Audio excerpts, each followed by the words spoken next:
സാന്ദ്രാനന്ദാവബോധാത്മകമനുപമിതങ്കാലദേശാവതിഭ്യാം നിർമുക്തം നിത്യമുക്തം നിഗംശതസഹസ്രേണ നിർഭാസ്യമാനം അസ്പഷ്ടം ദൃഷ്ടമാത്രേ പുനരുപുരുഷാർത്ഥാത്മകം ബ്രഹ്മതത്വം തത്തവദ്ഭവതി സാക്ഷാത് ഗുരുഭവനപുരേകം ദഭ്യഞ്ജനാനാം. നമസ്കാരം. സനാതന ധർമ്മസംഹിതകളിലെ വിജ്ഞാനശകലങ്ങൾ പങ്കുവയ്ക്കാനായുള്ള ചാനലായ നാദശ്രീയിലേക്ക് എല്ലാവർക്കും സ്വാഗതം. വീഡിയോ ചാനൽ സബ്സ്ക്രൈബ് ചെയ്യാൻ ഓർമ്മപ്പെടുത്തുന്നതോടൊപ്പം സബ്സ്ക്രൈബ് ചെയ്തവർക്കൊക്കെ നന്ദി രേഖപ്പെടുത്തിക്കൊള്ളുന്നു. ശ്രീമദ് നാരായണീയത്തിൽ ശകടാസുരവധം കഴിഞ്ഞ് ഗോപികൾ കൃഷ്ണനെ ശരീരത്തിലെവിടെയെങ്കിലും മുറിവേറ്റിട്ടുണ്ടോ, മൃദുലമായിരിക്കുന്ന പാദങ്ങൾക്ക് മുറിവേറ്റോ എന്ന് പരിശോധിച്ചു എന്ന് പറഞ്ഞു. പ്രവാളതാമ്രം കിമിതം പദം ക്ഷതം സരോജരമ്യൗ നു കരോ വിരോചിതൗ ഇതി പ്രസപ്പത് കരുണാതരംഗിത തദംഗമാതുരംഗനാജന അയേ സുതം ദേഹി ജഗത്പദേ കൃപ തരംഗപാദാത് പരിപാദമധ്യമേ യജത്മതംഗൃക്കപിതാ തദംഗകം മുകുർമുകുർശിഷ്യതി ജാതകണ്ഡക.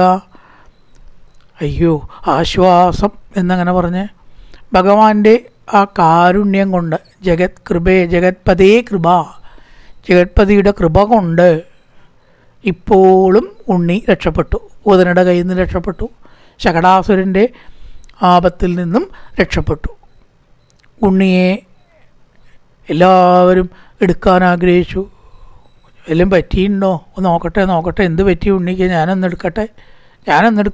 ശരാ, ഇത്രയും വലിയ അസുരനിൽ നിന്നും രക്ഷപ്പെട്ടല്ലോ എന്ന് പറഞ്ഞ് എല്ലാവരും തരംഗപാദാ പരിപാദമധ്യമേ, ഞാനൊന്നെടുക്കട്ടെ എന്നങ്ങനെ എല്ലാവരും ഉണ്ണിയെടുക്കാൻ ആഗ്രഹിച്ചു. നന്ദഗോപനാവട്ടെ എന്തൊരു വഴിയുടെ ആ തിരുമേനി പിന്നെയും ഇങ്ങനെ കെട്ടിപ്പുണർന്ന് പരമാനന്ദത്തെ അനുഭവിച്ചു. ഇതിസ്മ സംഗൃഹ്യ പിതാ പ്രകാരം എല്ലാവരാലും ആ കുട്ടിയെ ചോദിച്ചെടുക്കട്ടെ എന്ന് പറഞ്ഞപ്പോൾ സംഗൃഹ്യ പിതാ, ആ അച്ഛൻ ഉണ്ണിയെ നന്ദഗോപര് ആലിംഗനം ചെയ്തു. തദംഗകം മുഹുർമുഹുശ്ലിഷ്യതി ജാതകണ്ഡക രോമാഞ്ചത്തോടു കൂടി കെട്ടിപ്പുണർന്നു. വീണ്ടും ആശ്ലേഷം ചെയ്തു എന്നർത്ഥം. അനോനിലീനക്കിലകം ദ്വമാഗത സുരാരിരേവം ഭവതാ വിഹിംസിത രജോഭിനോ ദൃഷ്ടമമുഷ്യ തത്കഥം സശുദ്ധസത്വേ ത്വലീനവൻ ധ്രുവം.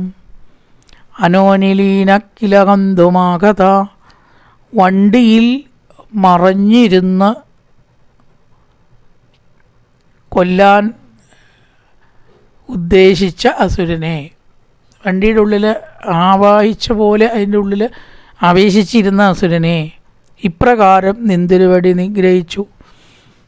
ഭവതാ വിഹിംസിതാ കില, അങ്ങയാൽ കൊല്ലപ്പെട്ടു. ചെറിയൊരു കാലാണ്, ആ കാലം കൊണ്ട് ഒരടിയേ കൊടുത്തുള്ളൂ. അതുകൊണ്ട് തന്നെ അസുരൻ്റെ കഥ കഴിഞ്ഞു. സുരാരിരേവം ഭവതാ വിഹിംസിത, പ്രകാരം നിന്തിരുവടി നിഗ്രഹിച്ച് കളഞ്ഞു എന്ന് പ്രസിദ്ധം. അമുഷ്യരജ അഭിനോ, ഒരിക്കലും ഒരു പൊടി പോലും ഇവൻ്റെ കണ്ടില്ല. സുരാരിരേവം ഭവതാ വിഹിംസിത,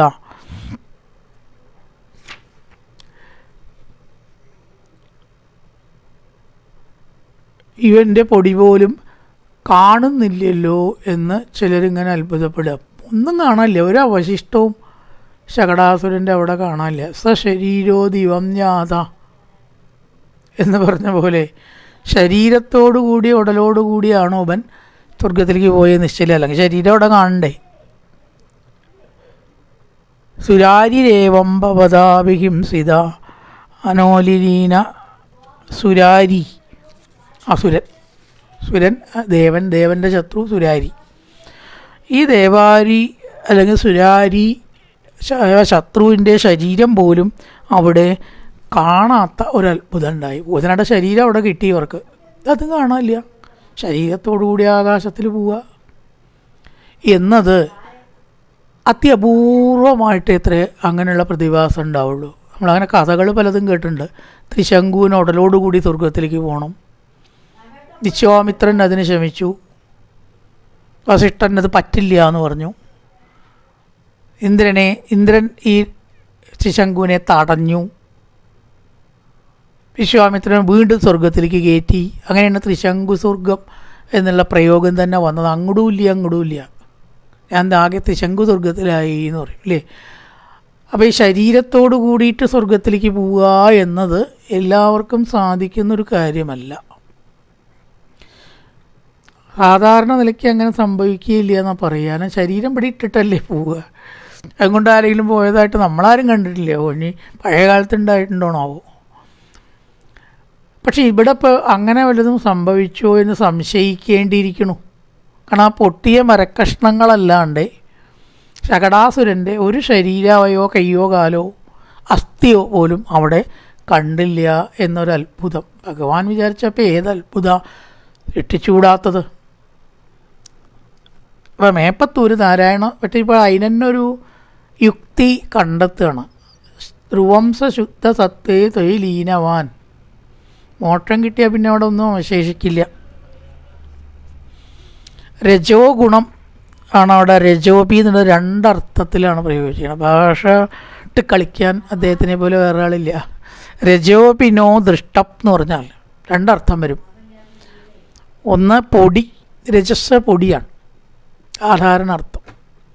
വേറൊരർത്ഥമോ രജോ ഗുണം അങ്ങനെയാവാം. അപ്പോൾ പൊടി പോലും കണ്ടില്ല എന്ന് പറഞ്ഞാൽ അസുരൻ്റെ യാതൊരു അവശിഷ്ടവും കണ്ടില്ല. കയ്യോ കാലോ ശരീര അവയവങ്ങളോ തലയോ ഒന്നും കണ്ടില്ല. രജോവിനോ പൊടി പോലും കണ്ടുപിടിക്കാൻ കിട്ടിയില്ല. വേറൊരർത്ഥമോ രജോബിനോ ദൃഷ്ടം എന്ന് പറഞ്ഞാൽ രജോ ഗുണമൊക്കെ പോയി. രജോ ഗുണമൊക്കെ പോയിട്ടോ സത്വഗുണമായി. ഭഗവാനിൽ ലയിച്ചാൽ പിന്നെ സത്വഗുണം അല്ലാണ്ട് ഉണ്ടാവുമോ? രജോ ഗുണവും പോയി തമോ ഗുണവും പോയിട്ട് അവൻ സത്വഗുണിയായി.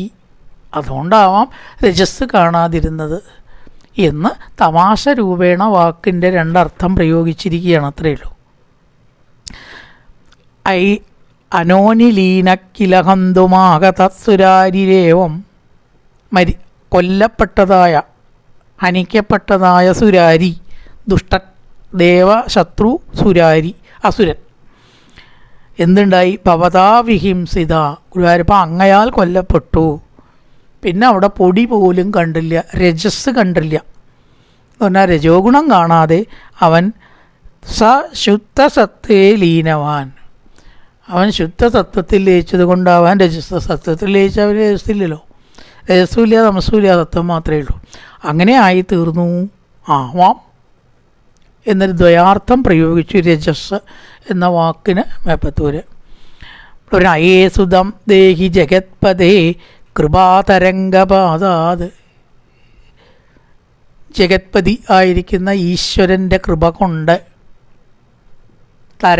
കൃപാതരംഗപാദാത്, കൃപയുടെ ആ ഒരു അലയടി കൊണ്ട്, നിരന്തരമുള്ള കൃപയുടെ ഒഴുക്ക് കൊണ്ട്, പരിപാദമധ്യമേ അസുരൻ നിഗ്രഹിക്കപ്പെട്ടു. ഇതിസ്മ സംഗൃഹ്യ പിതാത്വതംഗകം.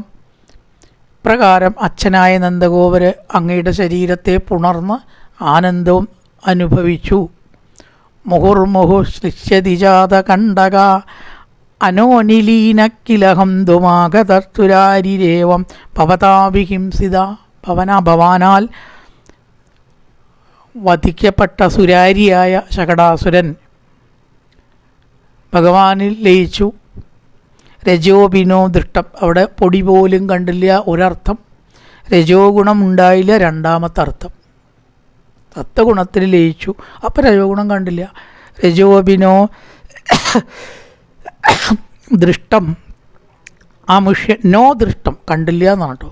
രജോബി നോ ദൃഷ്ടം, രജോ ഗുണം കണ്ടില്ല, പൊടി കണ്ടില്ല. നോ ദൃഷ്ടം അമുഷ്യതത് കഥം. എങ്ങനെ രജോ ഗുണം ഉണ്ടാവുക എന്ന് ചോദിക്കണം.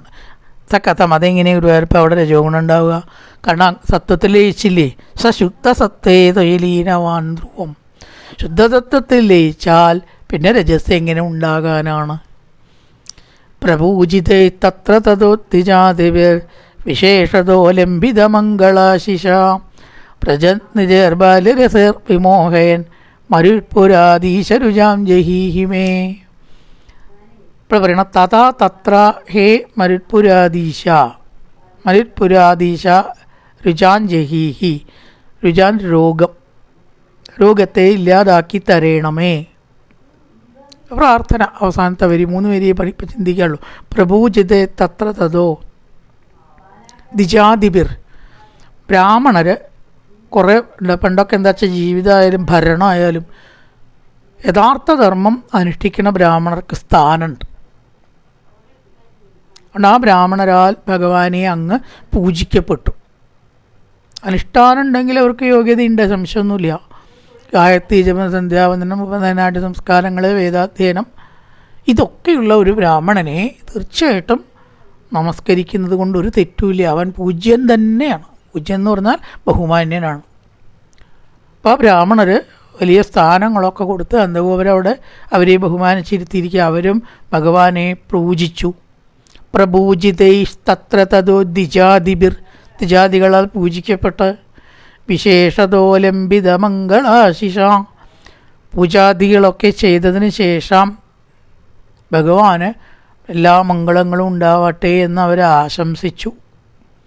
ഭഗവാന് മംഗളം ഉണ്ടാവാൻ ഒരു വിഡിത്തല്ലേ ആലോചിച്ചാൽ നമുക്കല്ലേ മംഗളം ഉണ്ടാവണ്ടു. ഭഗവാന് മംഗളം ഉണ്ടാവാൻ നമ്മൾ ആശംസിക്കണം. ഭഗവാന് മംഗളം ഉണ്ടാവാൻ നമ്മൾ ആശംസിക്കേണ്ട ആവശ്യമൊന്നുമില്ല. പക്ഷെ അത് അവരുടെ ഭാഷ ആ രീതിയിൽ അവർ ചെയ്ത് ഒരു കുട്ടിയായിട്ടേ കൃഷ്ണനെ അവർ കണ്ടിട്ടുള്ളൂ. ഭഗവാനായിട്ട് കണ്ടാൽ പിന്നെ ഭഗവാനെ അങ്ങയ്ക്ക് നന്മ വരട്ടെ എന്ന് പറയേണ്ട ആവശ്യമുണ്ടോ? ഒരിക്കലുമില്ല. നമുക്ക് മംഗളം ഉണ്ടാവണേ എന്ന് പ്രാർത്ഥിക്കാം, അല്ലേ? നമുക്ക് മംഗളം ഉണ്ടാവണേ എന്ന് പ്രാർത്ഥിക്കല്ലാതെ ഭഗവാനെ അങ്ങേക്കൊക്കെ നന്നാവട്ടെ എന്ന് പറയേണ്ട ആവശ്യമില്ല. അപ്പോൾ കുട്ടിയായിട്ടാണ് കൃഷ്ണനെ കണ്ടത്. അപ്പോൾ ആ കുട്ടിക്ക് എല്ലാ മംഗളങ്ങളും ഉണ്ടാവട്ടെ എന്ന് പ്രാർത്ഥിച്ചിരിക്കുകയാണ്. ദ്വിജാതിപി വിശേഷത ലംബിത മംഗളാശിഷ നിജേ ബാല്യൈരസപ്രജം വിമോഹയൻ. അവിടെ പറഞ്ഞു എന്തുകൊണ്ടാണ് ഭഗവാന് മംഗളം ഉണ്ടാവണമെന്ന് പ്രാർത്ഥിച്ചത്. മോഹം കൊണ്ടും മായ കൊണ്ടും. കുട്ടിയായിട്ടേ കണ്ടുള്ളൂ. ഒരു 2 കൈയും കാലുമൊക്കെ ഉള്ളൊരു കുട്ടി എന്നല്ലാണ്ട് ഇത് ഈശ്വരനാണ്, വിഷ്ണുവിൻ്റെ പൂർണ്ണാവതാരമാണെന്ന് പറഞ്ഞാൽ പിന്നെ മംഗളം ഉണ്ടാവട്ടെ എന്ന് പറയുമോ? ഭഗവാനെ ഞങ്ങൾക്കൊക്കെ മംഗളം തരണേ എന്നാണ് പ്രാർത്ഥിക്കുക. അതിനുണ്ടോ പ്രാർത്ഥിക്കുക? ഗുരുവായൂരപ്പ അങ്ങയ്ക്ക് നന്മ വരട്ടെ എന്ന് ആരെങ്കിലും പറയുമോ? പറഞ്ഞാൽ അവൻ വിഡ്ഢിന്ന് അർത്ഥമേ ഉള്ളൂ. എന്തെങ്കിലുമൊക്കെ നന്മ നമുക്ക് ഉണ്ടാക്കി തരണേ, അശുഭങ്ങളൊന്നും ഉണ്ടാക്കി തരരുതേ, വരുത്തരുതേ എന്ന് ഭഗവാനോട് പ്രാർത്ഥിക്കുക. പക്ഷേ ഇവിടെ അതിന് കാരണമുണ്ട്. വിമോഹയൻ, താനൊരു കുട്ടിയാണ് എന്നേ ഇവരെ ധരിപ്പിച്ചുള്ളൂ. അതുകൊണ്ട് ഇവരെന്ത് ചെയ്തു? കുട്ടിക്ക് നല്ലത് വരട്ടെ ഇത് സാധാരണ രീതിയിൽ ആശംസിച്ചു ബ്രാഹ്മണർ. അങ്ങനെ നന്ദഗോപരാൽ പൂജിക്കപ്പെട്ട ദ്വിജാതിബിർ. പ്രപൂജിതേ തത്ര തതോ ദ്വിജാതിബിർ വിശേഷതോ ലംബിത മംഗളാശിഷ. മംഗളാശിസുകളെല്ലാം ആശംസിച്ചു കൊടുത്തു. പ്രജം നിജർ ബാല്യരഥർ വിമോഹൻ. ഒരു കുട്ടിയെപ്പോലെ എല്ലാവരെയും മോഹിപ്പിച്ചു. സത്യത്തെ മറച്ച് താൻ ആരാന്നുള്ള യഥാർത്ഥ വ്യക്തമാക്കിയാൽ പിന്നെ അവിടെ ഒന്നിനും ഒരു രസം ഉണ്ടാവില്ല. എല്ലാവരും കൃഷ്ണനെ തൊഴുകാൻ തുടങ്ങും, അല്ലേ? അപ്പോൾ ആ കളിയാണ് ഇപ്പോൾ ഭഗവാന് വേണ്ടത്. അവിടെ ഇരിക്കട്ടെ, മറ്റേതവിടെ ഇരിക്കട്ടെ എന്ന് വിചാരിച്ചു. പിന്നെ അവർ മനസ്സിലാക്കിയാൽ മതി. ഇപ്പം ഏതായാലും താൻ എന്താണ്, കുട്ടി തന്നെ മതി, അങ്ങനെ ഇരിക്കട്ടെ എന്ന് കരുതി ബാലഭാവത്തെ തന്നെ അവിടെ സ്ഥാപിച്ചുകൊണ്ട് ഈശ്വരഭാവത്തെ മറച്ചുകൊണ്ട് നടത്തും. മരുത്പുരാധീശരുജാം ജഹീഹിമേ. എൻ്റെ വേദന നീക്കിത്തരണമേ എന്ന് പ്രാർത്ഥിച്ചുകൊണ്ട് ദശകം അവസാനിപ്പിക്കുകയാണ്. ഓം പൂർണ്ണമദ പൂർണ്ണമിദം പൂർണ്ണാൽ പൂർണ്ണമുദച്യതേ പൂർണ്ണസ്യ പൂർണ്ണമാദായ പൂർണ്ണമേവാവശിഷ്യതേ. ഓം ശാന്തി ശാന്തി ശാന്തി. ഹരി ഓം ശ്രീ ഗുരുഭ്യോ നമഃ. നല്ലൊരു പ്രഭാതം എല്ലാവർക്കും ആശംസിച്ചുകൊണ്ട് നിർത്തുന്നു. നമസ്കാരം.